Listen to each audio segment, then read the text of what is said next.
And to lead our service today, we go to Exodus chapter 2 from verses 23, and then we'll read up to 25. In the course of those many days, the king of Egypt died, and the people of Israel groaned under their bondage and cried out for help. And their cry under bondage came up to God, and God heard their groaning. And God remembered his covenant with Abraham, with Isaac, and with Jacob. And God saw the people of Israel, and God knew their condition.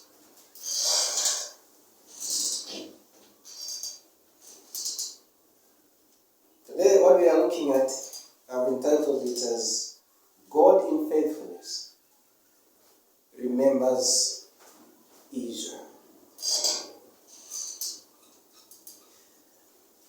There was a time back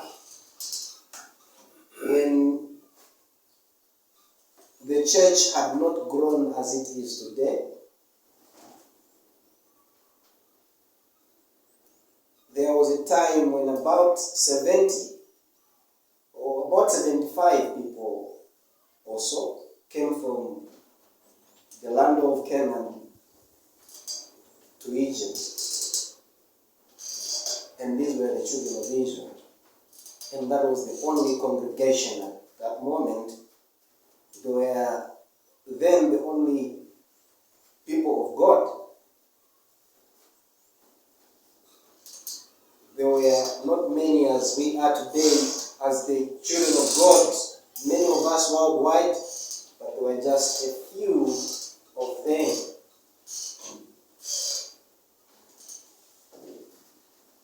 And when you read from chapter 1, verses 1,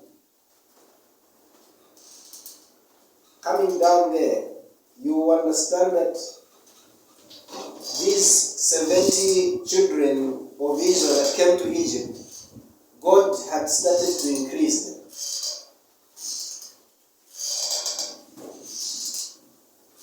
them. The Bible tells us that from verse 7, but the descendants of Israel were fruitful and increased greatly. They multiplied and grew exceedingly strong, so that the land was filled with them. Like God promised Abraham, like God promised Isaac and Jacob, that I will increase and multiply you. When the children of Israel came to Egypt, as few as they were, God began to multiply them, and they became many.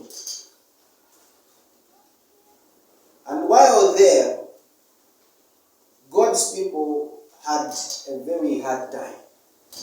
While in Egypt, in a foreign land, they were exposed to a very harsh life.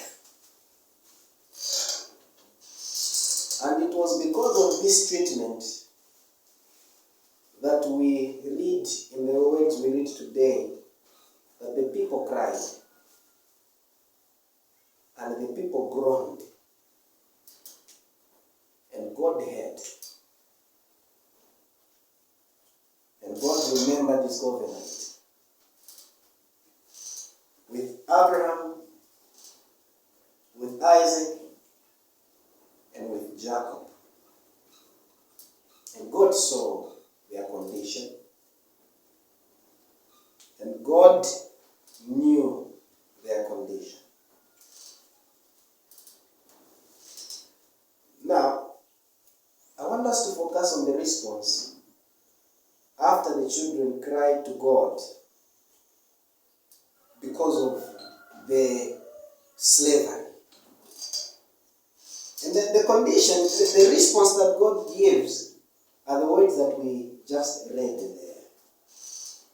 After they cried to God from verses 24, God heard their groaning. Not the word heard is in the past. And then and God remembered his covenant with Abraham, with Isaac, and with Jacob.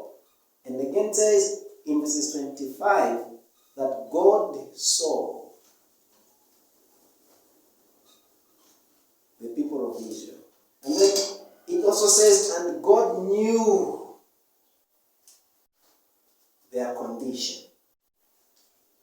The point of those past tenses there is to show us something. That God saw the condition of these Israelites coming before even it came to them. God saw, God heard, God remembered, God knew. It means that the problem, the slavery that these people were going in, it was already known by God. So some years ago, before these people were even there, before Jacob was born, their father, before Isaac was born, when there was only Abraham who was waiting for Isaac, because that time Isaac hadn't born yet. When there was still nobody, when there was still no slavery, that time, when there was only Abraham, God appeared to Abraham in Genesis 15. Remember the words God told Abraham? God said to him clearly that he will have children. When he didn't even have one child, he says you will have children. If you read Genesis 15, you will see that what I'm talking about. And then God continued to tell him, he said, these children that you have are going to be many. He says, can you count the stars? Remember those words? He says, that's how many your children are going to be. But these your children are going to be sojourners, pilgrims, or passerbys in a foreign land. And there will be servant. There will be hard labor for them. They will be slaves in a foreign land for about 400 years. God told Abraham, for 400 years, they will be slaves in a foreign land. But the covenant that God was making with Abraham did not end there. He continued to tell Abraham that these people will be afflicted. But there was a time when I will bring judgment on the nation that will oppress them. I'll bring judgment on that nation. And I will bring my people out with great possessions. Bring them out from that foreign land. God told Abraham everything that will happen. When Isaac was not there, when Jacob was not there, when the Israelites were not there, when slavery did not yet come, when Pharaoh did not yet come, God told everything to Abraham. And so God again confirmed those words with Isaac. He told Isaac the same words. He says, I told your father Abraham that I'll multiply you people.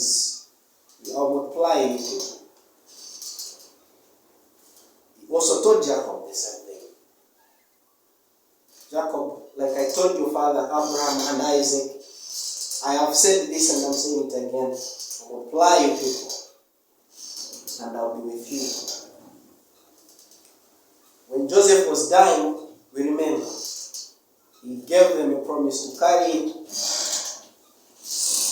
his bones out of Egypt. He says, because God is going to take you out of this land, like he said to our father, Abraham, Isaac, and Jacob. And so,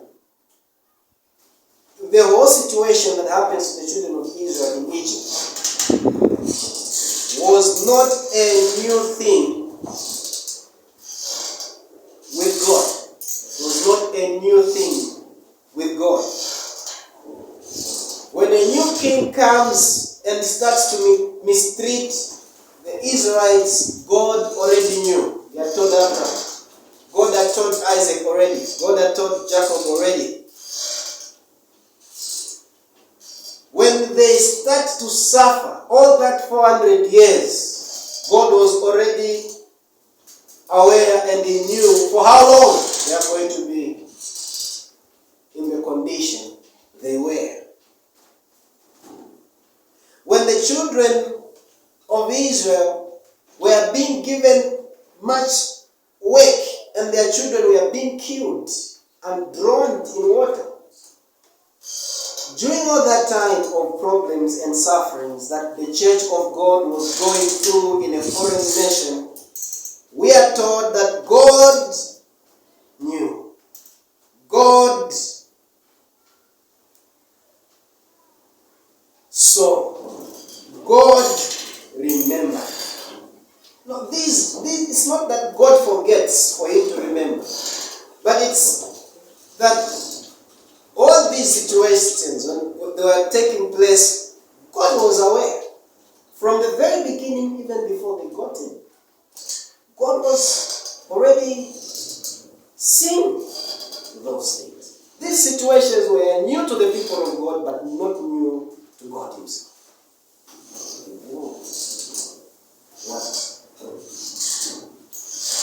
He knew what was going through.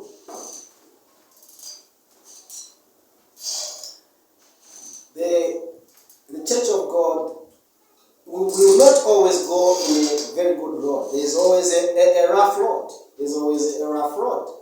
Somewhere there's always Egypt.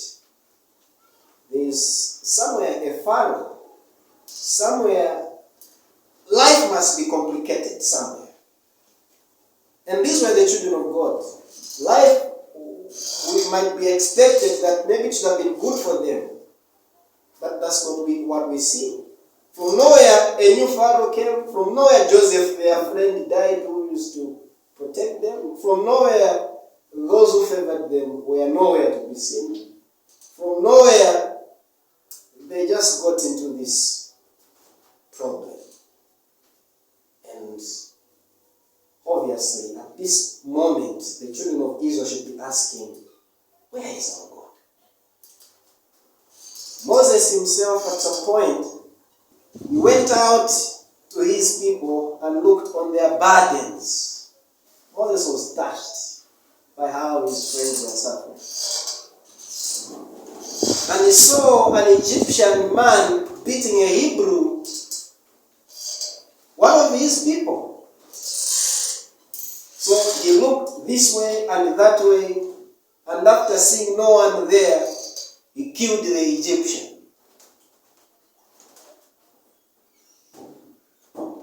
And he hid him in the sand. When Pharaoh heard of it, that Moses killed an Egyptian, he sought to kill Moses too. But Moses fled from Pharaoh. He ran away and stayed in the land of Midian, and he sat down by a well. Wait a minute from there. You know, the battle was tense here. So Moses sees his friends being beaten, being given those harsh works. He gets angry, and so he goes, he finds an Egyptian, and he grabs that boy by the neck, kills him, and buries him in the sand. Moses is now taking it personal. These are my people. Why do you have to do such and such to them? And so every time Moses was moving around trying to find how he can sort out issues. But then, God did not tell him to do that. So, Pharaoh says, okay, you have killed the man, I also kill you. And what does Moses do? He runs away. And if Moses can run away, then the Israelites themselves, these other ones, will have no say what they do. They will have to suffer. And so they suffered. A There was a moment when Moses saw as if God is delaying. There was a moment when everyone else in Israel or in Egypt or those children of Israel, there was a moment when they could have been thinking that maybe God has forgotten the covenant he made with Abraham. Maybe God has forgotten. And so there was nothing to do than just to cry. Like what we see, there was nothing to do than just to cry out to God.